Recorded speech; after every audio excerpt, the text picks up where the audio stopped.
So I just got back from speaking at the quarterly Reset Summit for Spirity. It's a community of coaching and other things for individuals. And we were talking about resetting regarding really just how a process works, right? Around sales and asking for the close and whatnot. And somebody brought up a really good question, and that was that I never talked about interest rates or fees or anything like that.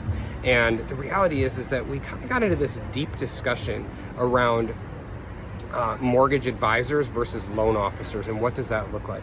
The reality is that a mortgage advisor is a professional who takes the time to look at a person's situation and ultimately provide valuable insight on how they can build wealth into the future.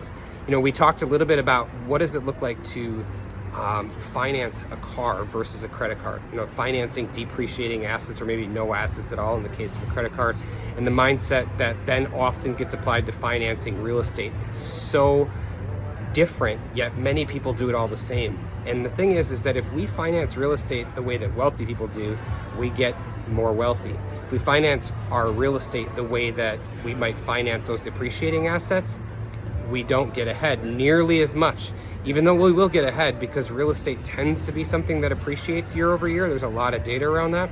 There's different ways to do it.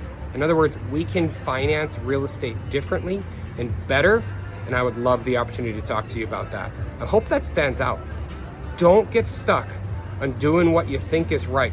Talk to a mortgage advisor who can walk you through the different ways that you can finance your real estate to leverage wealth into the future and grow more for you.